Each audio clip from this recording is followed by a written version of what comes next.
Hello. आज का हमारा टॉपिक है, हम लोग देखने जा रहे हैं कि ऑटोट्रॉप्स क्या होते हैं, फोटोसिंथेसिस क्या होता है, opening and closing of stomata और इसका मैकेनिज्म क्या है, balanced chemical equation for photosynthesis, क्यों कार्बन डाइऑक्साइड जरूरी है फोटोसिंथेसिस के लिए, और फाइनली स्टार्च टेस्ट। ठीक है, चलिए हम लोग स्टार्ट करते हैं आज के हमारे टॉपिक से। पहला टॉपिक है ऑटोट्रॉप्स। ऑटोट्रॉप जो वर्ड है वो एक दो ग्रीक वर्ड के मिलने से बना हुआ है। सबसे पहला है ऑटोज और दूसरा है ट्रॉफी। ऑटोज का मतलब होता है सेल्फ और ट्रॉफी का मतलब होता है न्यूट्रिशन। यानी कि वैसे ऑर्गेनिज्म जो न्यूट्रिशन के लिए अपने आप पे डिपेंड है, यानी उनको किसी दूसरे के ऊपर डिपेंड होने की जरूरत नहीं है, वो खुद ही फूड को क्या कर ले रहे हैं, प्रिपेयर कर रहे हैं। किसके हेल्प से? सिंपल इनऑर्गेनिक सब्सटेंसेस जैसे कि वाटर हो गया हमारा, कार्बन डाइऑक्साइड हो गया, ठीक है, लाइट और अदर केमिकल के हेल्प से वो क्या कर रहे हैं, अपने फूड को खुद ही सिंथेसाइज कर ले रहे हैं। ठीक है, उन्हें हम लोग कह रहे हैं ऑटोट्रॉप्स। ऑटोट्रॉप्स को हम लोग कॉमनली प्रोड्यूसर्स या ट्रांसड्यूसर्स या कन्वर्टर्स के नाम से भी जानते हैं। आप लोग प्रोड्यूसर्स का नाम जरूर सुने होइएगा। प्रोड्यूसर्स इसीलिए कह रहे हैं क्योंकि वो अपने फूड को क्या क्या कर रहे हैं, खुद ही प्रिपेयर कर रहे हैं। ओके, उसके बाद ट्रांसड्यूसर्स या कन्वर्टर्स, ये नाम नया होगा लेकिन ये भी आसान है, आप लोग जान जाइएगा। ये ऑटोट्रॉप क्या करते हैं कि लाइट एनर्जी जो आ रहा है, ठीक है, उसको कन्वर्ट कर दे रहे हैं केमिकल्स एनर्जी में। इसलिए हम वर्ड यहाँ पे यूज क्या कर रहे हैं, ट्रांसड्यूसर्स या कन्वर्टर्स। ठीक है, अब अब हम लोग आते हैं हमारे मेन टॉपिक यानी कि हमारा फोटोसिंथेसिस। जैसे कि हम लोग जानते हैं कि फोटोसिंथेसिस इज अ, है ना, complex biological process in which green plants, algae, and some bacteria prepare their own food with the help of some inorganic substances and form uh, organic substances। जैसे कि सन से सन से वो लेंगे सनलाइट, एटमॉस्फेयर एटमॉस्फेयर में carbon dioxide है, वो carbon dioxide को इनटेक करेंगे।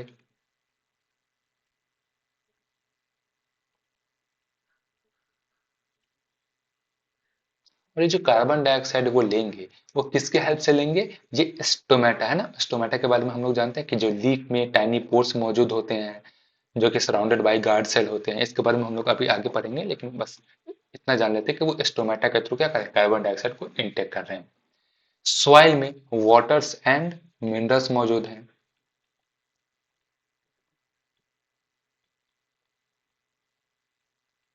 जो कि जाइलम के हेल्प से क्या करेंगे, उसको अपटेक करेंगे। और लीफ में हमारा क्लोरोप्लास्ट यानी कि एक प्लास्टिड है वो मौजूद है, और उसके अंदर एक ग्रीन पिगमेंट पाया जाता है जिसका नाम है क्लोरोफिल।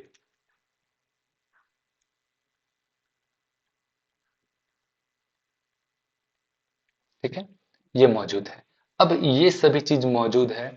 अब हमारा प्लांट क्या करेगा, फोटोसिंथेसिस प्रोसेस को अपनाएगा, जिसमें वो फोटोसिंथेसिस करेगा इसलिए क्योंकि उसको जरूरी किस चीज का है, एनर्जी का जरूरत है। वो प्रोड्यूस करेगा ग्लूकोज, मीन्स C6H12O6। ये हमारा क्या हो जाएगा, मेन प्रोडक्ट होगा। ये सब बचपन से पढ़ते आ रहे हैं। और इसके साथ साथ प्लांट क्या करेगा, ऑक्सीजन को रिलीज करेगा, और ऑक्सीजन के साथ साथ कुछ अमाउंट में वाटर को भी क्या करेगा, रिलीज करेगा। अब हम इसके मैकेनिज्म के बारे में देखते हैं कि ये कैसे कैसे, ग्लूकोज कहाँ से आ गया, ऑक्सीजन कहाँ से आया, और वाटर ये कहाँ से ये सब आ रहा है। तो इसके लिए हम बैलेंस्ड केमिकल इक्वेशन देखते हैं। ये रहा हमारा एक balanced chemical equation for photosynthesis, जो कि है 6 CO2 यानी कि 6 कार्बन कार्बन डाइऑक्साइड का मॉलिक्यूल्स है, 12 वाटर मॉलिक्यूल्स है। सनलाइट और क्लोरोफिल्स के प्रेजेंस में ये फोटोसिंथेसिस करेगा, तो बनाएगा मेन प्रोडक्ट क्या बनेगा हमारा, ग्लूकोज यानी कि C6H12O6। और इसके साथ साथ दो बाई प्रोडक्ट भी निकलेंगे, जो कि है ऑक्सीजन, और ऑक्सीजन का 6 मॉलिक्यूल्स और वाटर का 6 मॉलिक्यूल्स। यहाँ पे हो क्या रहा है, ध्यान देना है। यहाँ पे हो ये रहा है कि फोटोलिसिस ऑफ वाटर मॉलिक्यूल्स हो रहा है, यानी कि फोटो मीन्स लाइट और lysis means break down. Light के प्रेजेंस में ब्रेक डाउन हो रहा है, क्या हो रहा है, वाटर मॉलिक्यूल्स टूट रहा है। ये टूट कहां पे रहा है, तो क्लोरोप्लास्ट में टूट रहा है, ठीक है, ध्यान देना है, जिसमें वाटर का, इस वाटर मॉलिक्यूल्स का क्या होगा, ऑक्सीडेशन होगा। ऑक्सीडेशन कहने का मतलब एडिशन ऑफ ऑक्सीजन और रिमूवल ऑफ हाइड्रोजन। तो यहाँ पे रिमूवल ऑफ हाइड्रोजन हो जाएगा, ठीक है, हाइड्रोजन एटम क्या होगा, यहाँ से रिमूव होगा, और जो हाइड्रोजन एटम रिमूव होगा वो इस कार्बन मॉलिक्यूल्स में जाके क्या हो जाएगा, ऐड हो जाएगा, यानी कि यहाँ पे एडिशन ऑफ हाइड्रोजन एटम हो रहा है, तो यहाँ पे क्या हो जाएगा, रिडक्शन हो जाएगा, रिडक्शन, और यहाँ पे क्या हो रहा है, ऑक्सीडेशन।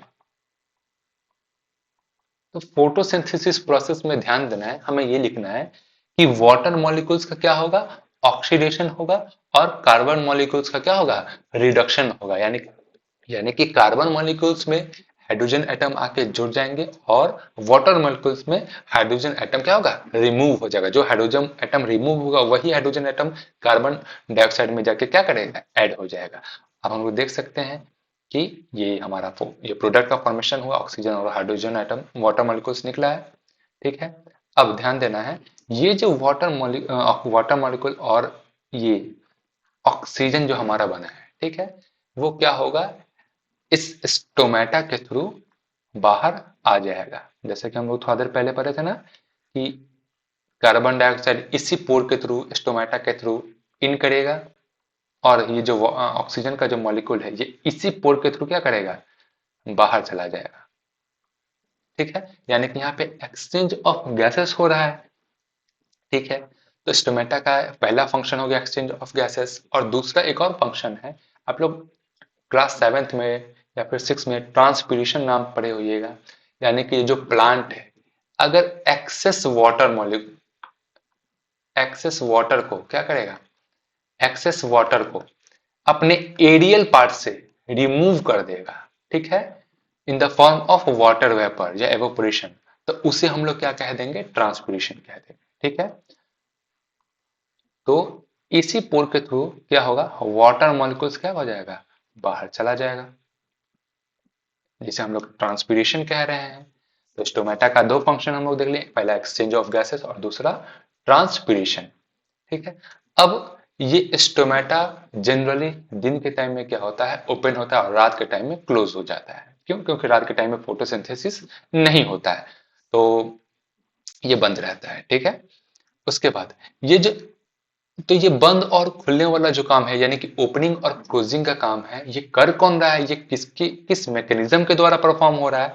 तो आप ध्यान अगर दीजिएगा तो ये देखिएगा कि दो किडनी बीन लाइक स्ट्रक्चर है ना, किडनी लाइक स्ट्रक्चर या बीन लाइक स्ट्रक्चर आपको दिख रहा होगा, जिसे हम लोग कह रहे हैं गार्ड सेल। क्या कह रहे हैं, गार्ड सेल।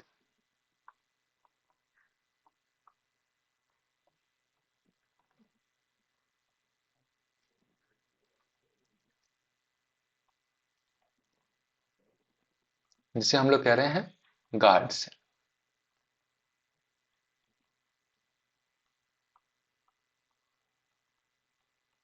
अब ध्यान दीजिएगा, इसको समझने का बेस्ट तरीका है, एक ट्रिक है।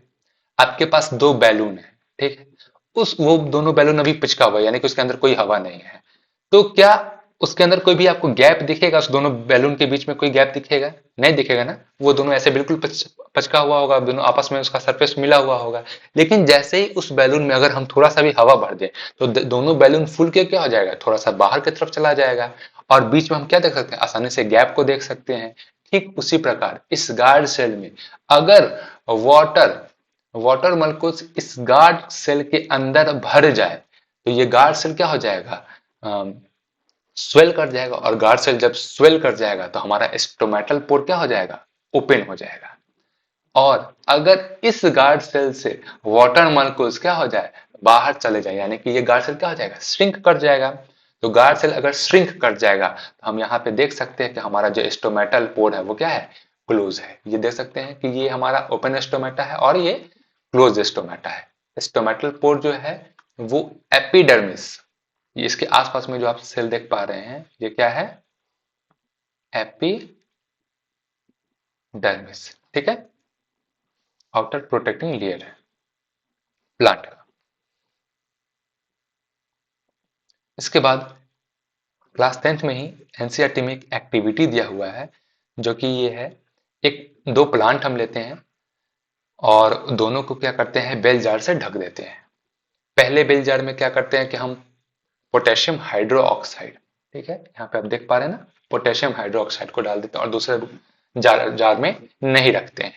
ये पोटेशियम हाइड्रो ऑक्साइड क्या करता है, CO2 को क्या कर लेता है, एब्जॉर्ब। अब जैसा कि हम लोग ऊपर ही देखे हैं, फोटोसिंथेसिस के लिए जरूरी क्या था, यहाँ पे कार्बन डाइऑक्साइड, ठीक है। और फर्स्ट फर्स्ट जार में कार्बन डाइऑक्साइड को एब्जॉर्ब करने वाला मटेरियल डाल दिया, यानी कि इस बेल जार में किसी भी तरह का कोई कार्बन डाइऑक्साइड का मॉलिक्यूल नहीं होगा। अब अगर यहाँ पे कार्बन डाइऑक्साइड नहीं है तो फोटोसिंथेसिस भी नहीं होगा।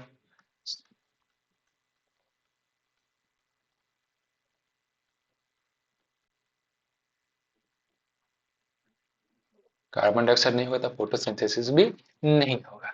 अच्छा, अब इसके बाद हमको कैसे पता चलेगा कि इसमें फोटोसिंथेसिस हुआ है कि नहीं हुआ है।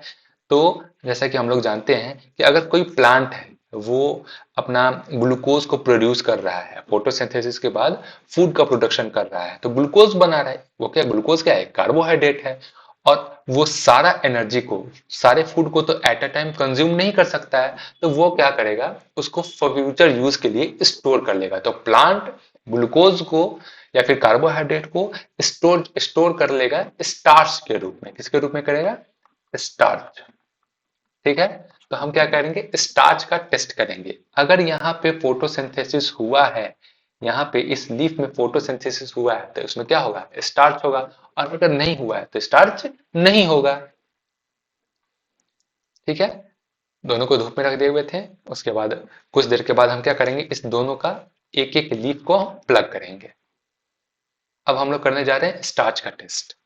स्टार्च के टेस्ट में हम लोग क्या करेंगे, सबसे पहले दोनों लीफ जो प्लग किए थे, दोनों को हम पहले पानी में बॉईल करेंगे। पानी में बॉईल हो जाने के बाद उसे हम क्या करेंगे, अल्कोहल में बॉईल करेंगे। क्यों, क्योंकि उसका जितना भी अगर क्लोरोफिल वगैरह ये सब है, पिगमेंट है, वो क्या हो जाए, निकल जाए, और हमारे पास एक है ना रफ लीफ का जो पेल कलर है वो आ जाए, ठीक है। अब उसके बाद उस लीफ को हम आयोडीन सॉल्यूशन में, ये देख रहे हैं ना आप, आयोडीन सॉल्यूशन है, इस आयोडीन सॉल्यूशन में आप डिप भी कर सकते हैं या ड्रॉपर के हेल्प से, इस ड्रॉपर के हेल्प से आप ड्रॉप बाय ड्रॉप उस लीफ पे आयोडीन सॉल्यूशन गिरा भी सकते हैं। तो हमको देखने के लिए क्या मिलेगा कि जहां पर भी स्टार्च का फॉर्मेशन हुआ हुआ रहेगा, वहां पर एक ब्लू ब्लैक कलर आ जाएगा, और जिस लीफ के जिस पार्ट में भी ये स्टार्च का फॉर्मेशन नहीं होगा, वहां पे किसी भी तरह का कोई कलर का चेंज शो नहीं होगा। जैसे कि आप देख सकते हैं यहाँ पे ग्रीन कलर था, ठीक है, तो यहाँ पे स्टार्च का फॉर्मेशन हुआ था, तो स्टार्च का फॉर्मेशन हुआ था, तो यहाँ पे कलर कैसा आ गया, ब्लू ब्लैक। ये हम लोग अपने लैब में ये एक्टिविटी किए हुए थे, जिसमें से एक वेरीगेटेड लीव्स को हम लोग लिए थे और उसको वाटर में बॉयल किए, फिर एथेनॉल में बॉयल किए। आप देख सकते हैं यहाँ पे एथेनॉल C2H5OH।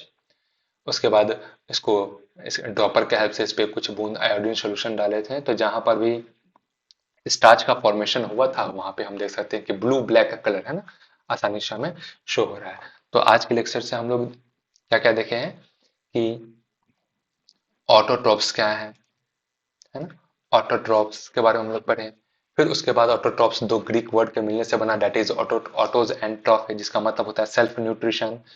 ऑटोट्रॉप्स को ही हम लोग प्रोड्यूसर्स भी कह रहे हैं। क्यों, क्योंकि वे अपने फूड को खुद प्रोड्यूस कर रहे हैं। ट्रांसड्यूसर्स और कन्वर्टर्स इसलिए कह रहे हैं क्योंकि वो लाइट एनर्जी को क्या कर दे रहे हैं, केमिकल्स एनर्जी में कन्वर्ट कर दे रहे हैं, ठीक है। या फिर लाइट एनर्जी को कुछ ये सिंपल इनऑर्गेनिक सब्सटेंसेस को लेके ऑर्गेनिक सब्सटेंसेस में कन्वर्ट कर दे रहे हैं, इसलिए उन्हें हम कन्वर्टर्स कह रहे हैं। फोटोसिंथेसिस क्या है, एक बायोलॉजिकल कॉम्प्लेक्स बायोलॉजिकल प्रोसेस है, जिसमें ग्रीन प्लांट्स, एल्गे और कुछ बैक्टीरिया लाइट एनर्जी को यूज करके इनऑर्गेनिक सब्सटेंसेस को ऑर्गेनिक सब्सटेंसेस में कन्वर्ट कर दे रहे हैं। इसमें सनलाइट का रोल देखे थे, carbon dioxide, chlorophyll, water and minerals हम लोग देखे थे, ठीक है। और लीफ के क्लोरोप्लास्ट में, ठीक है, हम लोग देख रहे हैं ना, क्लोरोप्लास्ट के अंदर होता है क्लोरोफिल, उसमें ये सब प्रोसेस हो रहा था। और फाइनली जो हमारा प्लांट जो फोटोसिंथेसिस के बाद जो मेन प्रोडक्ट है वो ग्लूकोज का फॉर्मेशन अपने फूड का प्रोडक्शन किया था, और इसके साथ साथ कुछ वेस्ट प्रोडक्ट या बाय प्रोडक्ट भी बना था जिसको प्लांट क्या करता है, एलिमिनेट कर देता है, यानी कि ऑक्सीजन और वाटर मॉलिक्यूल्स। ठीक है। उसके बाद फिर हम लोग बैलेंस्ड केमिकल इक्वेशन देखे थे फोटोसिंथेसिस का, यानी कि C6H2 12H2O, सनलाइट और क्लोरोफिल के प्रेजेंस में ये क्या हो रहा है, ये सब प्रोसेस हो रहा है जो कि फॉर्मेशन करता है ग्लूकोज का, यानी कि C6H12O6 और 6 एटम ऑफ ऑक्सीजन और 6 molecule of oxygen and 6 molecule of water हमारा। ठीक है। और इस फोटोसिंथेसिस में वाटर का फोटोलिसिस हो रहा था, यानी कि वाटर का ब्रेकडाउन हो रहा था, और ब्रेकडाउन होके उसका क्या हो रहा था, ऑक्सीडेशन हो रहा था। ऑक्सीडेशन में क्या, रिमूवल ऑफ हाइड्रोजन, यहां से जो 12 हाइड्रोजन जो रिमूव हुआ था वो किस में जाके मिल जाएगा, कार्बन डाइऑक्साइड में जाके मिल जाएगा, यानी कि एडिशन ऑफ यहाँ पे हाइड्रोजन हो रहा है। और एडिशन ऑफ हाइड्रोजन को हम लोग जानते हैं कि हम लोग रिडक्शन करते हैं, और कार्बन डाइऑक्साइड किस में फॉर्म हो जाएगा, चेंज हो जाएगा हमारा ग्लूकोज के रूप में। और ये जो ऑक्सीजन था हमारा, इसको हम प्लांट क्या करेगा, वेस्ट प्रोडक्ट को एलिमिनेट कर देगा। ठीक है। एलिमिनेट करेगा किसके थ्रू, स्टोमेटा के थ्रू। स्टोमेटा क्या था, लीफ में जो टाइनी पोर्स मौजूद था उसको हम लोग स्टोमेटा कह रहे हैं। स्टोमेटा का दो फंक्शन हम लोग देखे हैं, सबसे पहले एक्सचेंज ऑफ गैसेस और दूसरा ट्रांसपीरेशन। ट्रांसपीरेशन क्या था, प्लांट एक्सेस वाटर को अपने एरियल पार्ट के थ्रू या लीफ के थ्रू क्या करता है, वाटर वेपर के रूप में वाटर को रिलीज कर देता है, उसी को हम लोग क्या कह रहे थे, ट्रांसपीरेशन कह रहे थे। ठीक है। स्टोमेटा ओपन या क्लोज का मैकेनिज्म था कि अगर गार्ड सेल स्वेल हो जाएगा तो स्टोमेटल पोर ओपन हो जाएगा। स्वेल कहने का मतलब गार्ड सेल में पानी आ जाएगा तो गार्ड सेल स्वेल कर जाएगा और स्टोमेटल पोर ओपन हो जाएगा। अगर गार्ड सेल से पानी निकल जाएगा, ठीक है, तो गार्ड सेल श्रिंक कर जाएगा, और जब गार्ड सेल श्रिंक कर जाएगा तो हमारा स्टोमेटल पोर क्लोज हो जाएगा। हमारा ये जो गार्ड सेल है किडनी किडनी बीनियल शेप्ड स्ट्रक्चर था जो कि सराउंडेड था एपिडर्मिस से। ठीक है, जो कि आउटर कवरिंग बना रहा था। फिर उसके बाद हम लोग क्लास 10th का ये एक्टिविटी दिया हुआ है कि कार्बन डाइऑक्साइड क्यों जरूरी है, जिसमें हम लोग देखे थे दो पॉट लिए थे, दोनों को बेल जार में डाल दिए थे। पहले में पोटेशियम हाइड्रोक्साइड को रख दिए थे। पोटेशियम हाइड्रोक्साइड का काम क्या था, CO2 को एब्जॉर्ब करना। प्लांट ने जितना भी CO2 सॉरी ये जो पोटेशियम हाइड्रोक्साइड था जितना भी इसमें CO2 था उसको क्या कर लिया, एब्जॉर्ब कर लिया। अब अगर एब्जॉर्ब कर लिया तो बिना CO2 के प्लांट फोटोसिंथेसिस नहीं करेगा, और यहाँ पे फोटोसिंथेसिस करेगा। अब फोटोसिंथेसिस करेगा तो वो बनाएगा क्या, ग्लूकोज का फॉर्मेशन करेगा। और ग्लूकोज क्या है, एक तरह का कार्बो मतलब कार्बोहाइड्रेट ही है वो। प्लांट उसको फ्यूचर यूज के लिए स्टार्च के रूप में सेव कर लेगा। अब हमको पता चलना, हम कैसे देखेंगे कि इसमें स्टार्च बना है कि नहीं बना है, तो दोनों लीफ को हम प्लग कर लेंगे और वाटर में कुछ देर के लिए बॉयल करेंगे। वाटर में बॉयल हो जाने के बाद उसको एल्कोहल या फिर एथेनॉल यानी कि C2H5OH में हम कुछ देर के लिए बॉयल करेंगे, और उसके बाद उसको आयोडीन सॉल्यूशन में डिप कर देंगे। और डीप करने के बाद जब निकालेंगे तो कुछ देर के ऑब्जर्वेशन के बाद हम क्या देखेंगे कि जितना भी ग्रीन प्लांट था, यानी कि जहां पर भी स्टार्च सॉरी फोटोसिंथेसिस हुआ था, स्टार्च का फॉर्मेशन हुआ था, वो कलर कैसा हो जाएगा, ब्लू ब्लैक कलर हो जाएगा। Blue black colour. ठीक है, यहाँ पे आप लोग देख सकते हैं ब्लू ब्लैक कलर यहाँ पे हुआ है। ओके, चलिए इसी के साथ धन्यवाद।